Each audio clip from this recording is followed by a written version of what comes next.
मणिपुर, जब ये नाम सुनते हैं तो दिमाग में हिंसा, जलते घर और आबरू लूटते लोग जहन में आने लगते हैं। मणिपुर से आई ये वो तस्वीर थी जिसने पूरे भारत को सन्न कर दिया था। पिछले 1.5 साल से मणिपुर हिंसा की आग में जल रहा है। अब इसी हिंसा को लेकर मणिपुर में बड़ा सियासी बदलाव हुआ है, जिससे कयास लगाए जा रहे हैं कि अब मणिपुर में बीजेपी की सरकार गिर जाएगी। लेकिन क्या ऐसा संभव है? सवाल तो यह भी है कि क्या कभी मणिपुर शांत भी हो पाएगा या नहीं।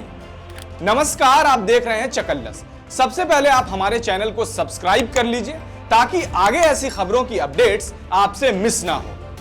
दरअसल मणिपुर में कॉनराड संगमा के नेतृत्व वाली नेशनल पीपुल्स पार्टी ने बीजेपी से अपना समर्थन वापस ले लिया और कहा कि मणिपुर सरकार राज्य में जातीय हिंसा को रोकने और सामान्य स्थिति बहाल करने में पूरी तरह से नाकाम रही है।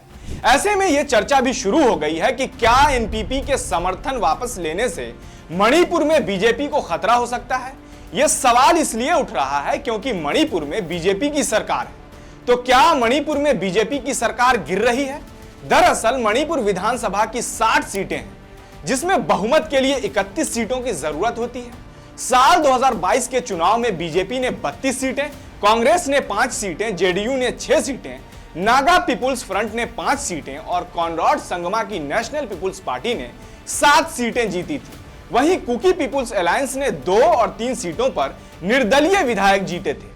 लेकिन चुनाव के बाद जेडीयू के 6 में से 5 विधायक बीजेपी में शामिल हो गए थे, जिससे विधानसभा में बीजेपी के पास कुल 37 सीटें हो गई, जो बहुमत के आंकड़े से ज्यादा है। इससे यह तो साफ है कि मणिपुर में एनपीपी के समर्थन वापस लेने के बाद भी वहां बीजेपी की सरकार को कोई खतरा नहीं है। लेकिन यहां अब सवाल यह है कि मणिपुर में आखिर हिंसा की असली वजह क्या है। मणिपुर में मैतेई और कुकी समाज की आखिर लड़ाई किस बात पर है? दरअसल मैतेई मणिपुर का सबसे बड़ा समुदाय है, जिसका मणिपुर की राजधानी इंफाल में काफी प्रभाव माना जाता है। आमतौर पर इन्हें ही मणिपुरी कहा जाता है। मैतेई की जनसंख्या का जिक्र किया जाए तो 2011 की जनगणना के मुताबिक मणिपुर की आबादी का 64.60% हिस्सा मणिपुरी यानी मैतेई का है।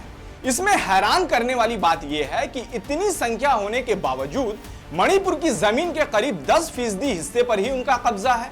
इस समुदाय के ज्यादातर लोग हिंदू हैं, जबकि कुकी और नागा मुख्य रूप से ईसाई हैं। साल 2011 में हुई जनगणना के मुताबिक मणिपुर में हिंदुओं और ईसाइयों की आबादी करीब 41% है।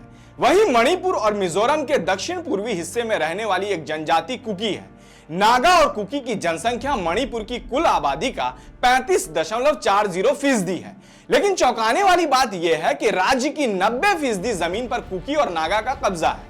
मणिपुर के पहाड़ी इलाकों में दोनों ही समुदाय रहते हैं। मैतेई समुदाय के लोग लंबे समय से आरक्षण की मांग कर रहे हैं।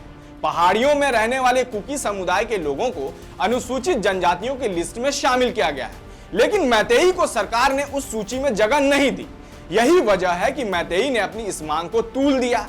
कुकी और नागा समुदाय के लोग ये आरोप लगाते रहे हैं कि ज्यादातर मैतेई समुदाय को विकास का फायदा मिलता है।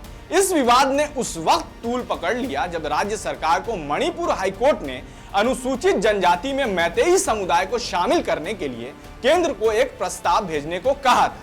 यह जग जाहिर है कि कुकी और नागा इसके खिलाफ हैं कि मैतेई को एसटी का दर्जा मिले। उनका ऐसा मानना है कि अगर एसटी का दर्जा मैतेई को मिल जाता है तो वो जरूरत से ज्यादा नौकरियां हासिल करने में कामयाब हो जाएंगे और उनका हक मारा जाएगा।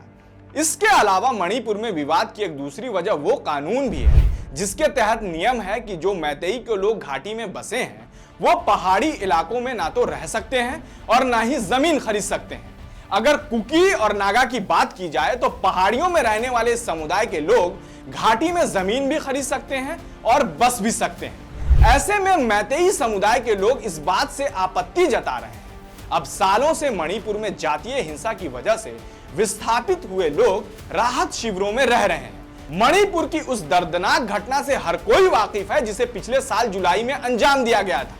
महिलाओं के कपड़े उतार कर परेड कराने, उनकी असमत लूटने और इंसानियत का गला घोटने की उस वारदात को याद करके किसी की भी रूह कांप उठती है।